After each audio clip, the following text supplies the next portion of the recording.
আসসালামু আলাইকুম প্রিয় ভিউয়ার্স, আমিন শিপ ট্রেনিং এবং ভূমি পরিমিতি চ্যানেলের পক্ষ থেকে আরও একটি নতুন টিউটোরিয়াল নিয়ে হাজির হলাম।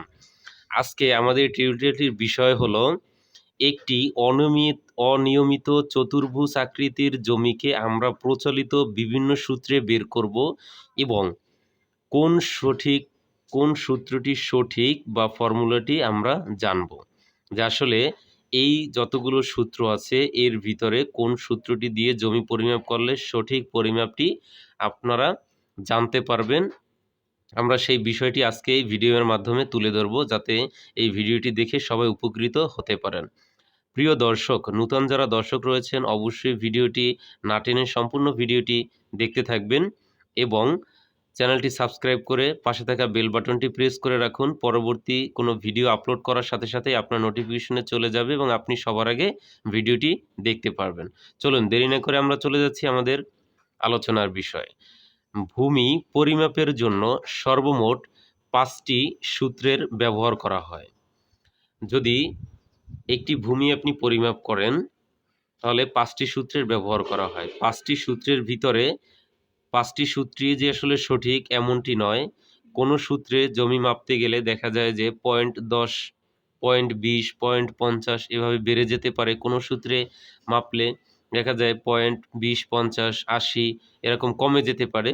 তা আসলে এই 5টি সূত্রের ভিতরে সবথেকে সঠিক ফর্মুলাটি কোনটি, আমরা এই বিষয়টি আজকে আপনাদের সাথে ধারণা দিব বা আপনাদের দেখাবো কাগজ কলমের মাধ্যমে। তবে আরেকটি গুরুত্বপূর্ণ কথা আছে, ভূমি পরিমাপের জন্য সর্বমোট 5টি সূত্রের ব্যবহার করা হয়, কিন্তু পাহাড়, নদী এবং গোলাকার জমি ছাড়া, এই 3 আকৃতির জমি ছাড়া যদি পাহাড় পরিমাপ করতে যান তাহলে সেখানে সূত্র একরকম। নদী যদি মাপতে যান, আপনি নদীর ওপার যেতে পারবেন না, তাহলে আপনি কিভাবে মাপবেন যে ওপারের কতটুকু আছে? দেখা যায় আপনার ওপারে একটি সমস্যা আছে, আপনি ওখানে যেতে পারতেছেন না। তাহলে আপনি নদীটা মাপবেন কিভাবে যে নদীর দূরত্ব কতটুকু? এটার জন্য আলাদা সূত্র ব্যবহার করে এবং গোলাকার জমির জন্য আলাদা সূত্র ব্যবহার করা হয়। তাহলে আমরা আজকে জেনে নেই যে ভূমি পরিমাপের জন্য যে 5টি সূত্র রয়েছে এই 5টি সম্পর্কে জানবো এবং পরবর্তীতে আমরা আরও ভিডিও করব পাহাড়ের জমি পরিমাপ করার জন্য এবং নদী জমি পরিমাপ করার জন্য এবং গোলাকার জমি পরিমাপ করার জন্য কোন সূত্র ব্যবহার করা হয়। তাহলে যে আমরা যে 5টি সূত্রের ব্যবহার করা হয়ে থাকে, তাহলে আমরা প্রথম সূত্রটি কি সেটি জেনে নেই। প্রথম সূত্রটি হচ্ছে আপনার হেরেন্স ফর্মুলার সূত্র। হেরেন্স ফর্মুলা। হেরেন্স ফর্মুলা। দ্বিতীয় নম্বরে হচ্ছে আপনার বর্গাকার স্কয়ার রুট ফর্মুলা। বর্গাকার স্কয়ার রুট ফর্মুলা।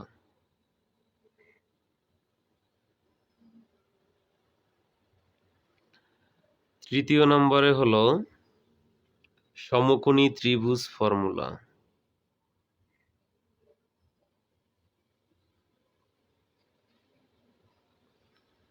আমরা এই 3টি জানলাম, সমকোণী ত্রিভুজ ফর্মুলা।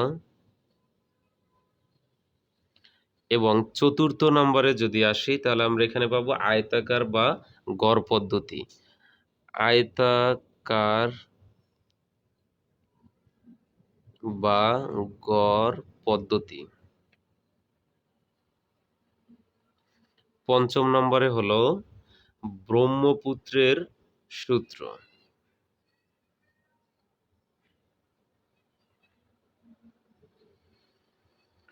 তা আমরা পূর্বে একটি ভিডিও করছি যে আয়তাকার বা গড় পদ্ধতি কিরকম। এখন এর এক একটি সূত্রের এক এক রকম কাজ, এই সূত্র দিয়ে এইভাবে আপনি জমি পরিমাপ করতে পারবেন। তো এখানে আমরা যে 5টি সূত্র আমরা এখানে নিলাম, যে হেরেন্স ফর্মুলার একটি সূত্র, বর্গাকার স্কয়ার রুট ফর্মুলার সূত্র, সমকোণী ত্রিভুজ ফর্মুলা এবং আয়তাকার বা গড় পদ্ধতি এবং ব্রহ্মপুত্রের সূত্র।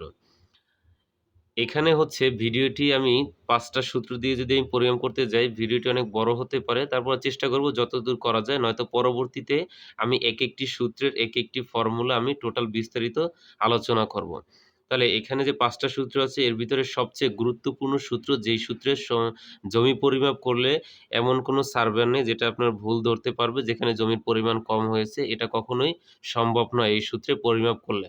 সেটা হচ্ছে আপনার সবচেয়ে গুরুত্বপূর্ণ সা এই সূত্রটি হচ্ছে আপনার হেরেন্স ফর্মুলার সূত্র। হেরেন্স ফর্মুলা হচ্ছে এটা দিয়ে জমি পরিমাপ করলে এই সূত্রে একদম সঠিক পাই টু পাই আপনি এখানে বের করতে পারবেন, কোনো কিছু মিস হবে না।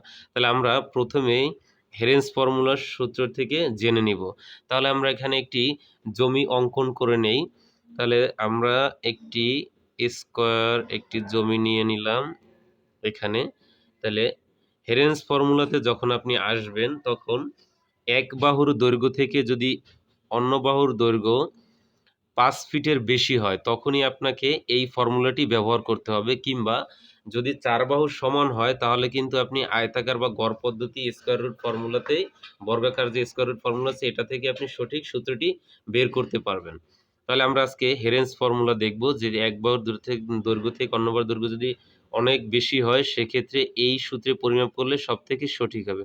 তাহলে আমরা যেমন এটি প্রথম আমরা ধরে নিলাম যে এটির ৫৩ ফিট, এটির এক বাহু, অপর বাহু হচ্ছে ৬৪ ফিট এবং এখানে আছে ৪৪ ফিট এবং অপর বাহু আছে ধরেন ৪২ ফিট। তাহলে এখানে ৪৪ এখানে ৪২, তো এখানে ২ ফিট ব্যবধান, এখানে আছে ৫৩ এখানে ৬৪, তো এখানে অনেক ব্যবধান। তাহলে এত ব্যবধান এটা কিন্তু আপনি স্কয়ার রুট ফর্মুলা যদি করতে যান তাহলে কিন্তু এখানে অবশ্যই আপনাকে সঠিক সমাধান আপনি আনতে পারবেন না। তাই এখান থেকে একটি জমি পরিমাপ করার সময় একটি কর্ণ এখান থেকে আরেকটি মাপ নিয়ে নিবেন। আমরা কর্ণটি মেপে মনে করেন এখানে পেয়েছি হচ্ছে ৭২ ফিট। তাহলে আমি এখন এই ৪৪ যেটা আছে এটাকে দিতে পারি এ বাহু, বিকে দিতে পারি হচ্ছে ৬৪কে দিতে পারি হচ্ছে বি বাহু এবং ৭২কে দিতে পারি হচ্ছে সি বাহু।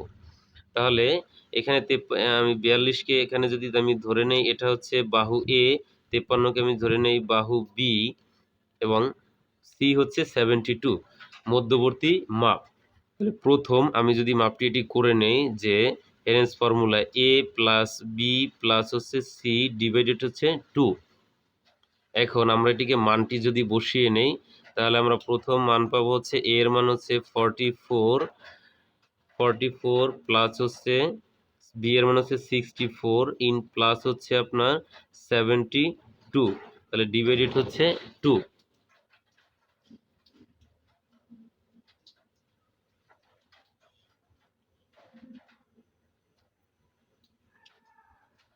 ডিভাইডেড 2 হলে আমরা এর পরবর্তী মান এখান থেকে বের করব যোগ করে 2 6 10 0 1 8 14 আর হচ্ছে 18, তাহলে হচ্ছে 180 ডিভাইডেড হচ্ছে 2। তাহলে আমরা এখান থেকে পেতে পারি হচ্ছে এটিকে ডিভাইডেড করলে আমরা পেতে পারি এখানে 90।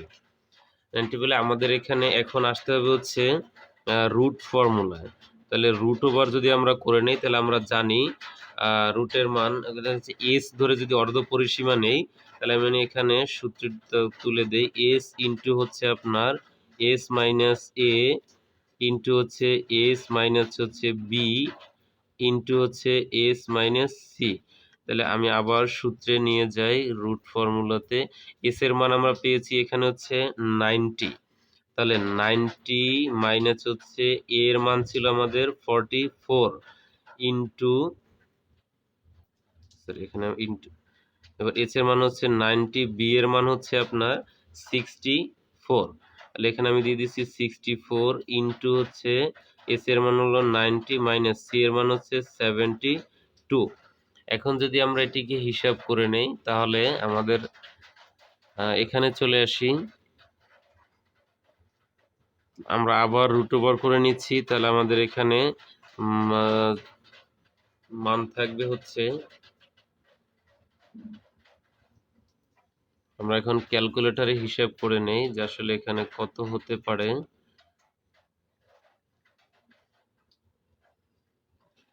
তো আমাদের 90 মাইনাস হচ্ছে আপনার 44, তাহলে ইকুয়ালটা আমরা এখানে পেতে পারি হচ্ছে আপনার ইন্টু হচ্ছে 46, এরপরে হচ্ছে ইন্টু, তাহলে আবার সেম 90 মাইনাস হচ্ছে আপনার 64, তাহলে আমরা এখানে পেতে পারি হচ্ছে আপনার 26।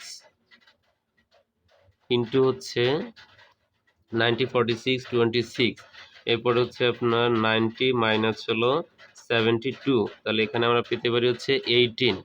আবার যদি আমি এটিকে টোটাল এখান থেকে তুলে নেই যে 90 ইন্টু হচ্ছে আপনার 46 ইন্টু হচ্ছে 26 ইন্টু হচ্ছে 18 ইকুয়াল টু করে দিলে আমার এখানে আসতে আছে 1937520।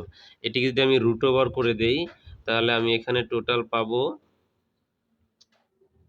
139.14448 তাহলে আমি এখানে যেটা পেয়েছি এটা হচ্ছে আমার স্কোয়ার ফিট। তাহলে আমি এটাকে যদি শতকে রূপান্তর করতে যাই তাহলে প্রথম একাংশের আমি যদি শতকে রূপান্তর করে মানটা বের করে নেই তাহলে 1 শতক সমান হচ্ছে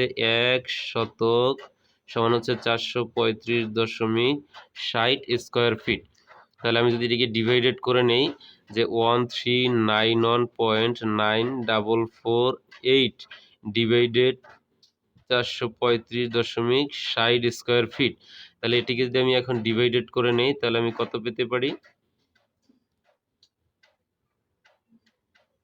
1391948 ডিভাইডেড 435.60, তাহলে আমার এখানে আসতেছে হচ্ছে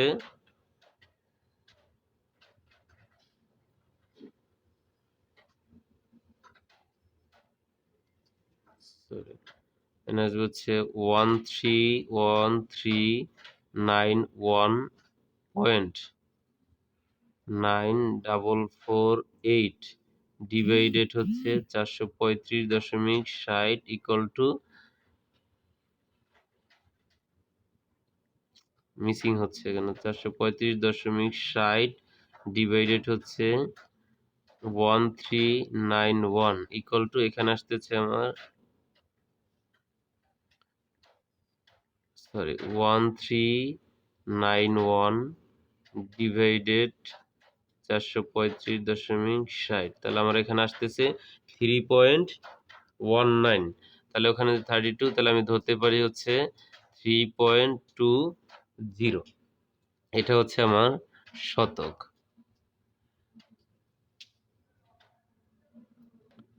এখন আমরা দ্বিতীয় যে মানটি আছে আমরা সেটিকে তুলে নিব। তাহলে আমরা যদি দেখতে চাই তাহলে হচ্ছে a plus b plus c divided হচ্ছে 2, তাহলে সেম প্রত্যেকটির মতোই প্রথমটির মতোই 42 এবং দ্বিতীয় যে বি এর মান হচ্ছে আপনার 53, এরপরে হচ্ছে আপনার 72 ডিভাইডেড হচ্ছে 2। তাহলে আমরা এটিকে যদি আবার সেম করে নেই তাহলে এখানে আসতেছে 2 3 এখানে হচ্ছে 7 আর হচ্ছে 3 এন হচ্ছে 16, তাহলে হচ্ছে ডিভাইডেড হচ্ছে 2। তাহলে আমরা এখানে পেতে পারি হচ্ছে ডিভাইডেড করলে আমরা এখানে ডিভাইডেড করে দেখি যে এখানে কত আসে 167 ডিভাইডেড হচ্ছে 2, তাহলে এখানে আসছে আমার হচ্ছে 83.5। সেম আমরা পূর্বের মতোই এখানে আমরা করে নিচ্ছি। তাহলে আমার কত আসতেছে এস ইকুয়াল টু রুট ফর্মুলাতে আমি যদি নিয়ে যাই তাহলে আমি এখন ডিরেক্ট করে নেই যে 83.5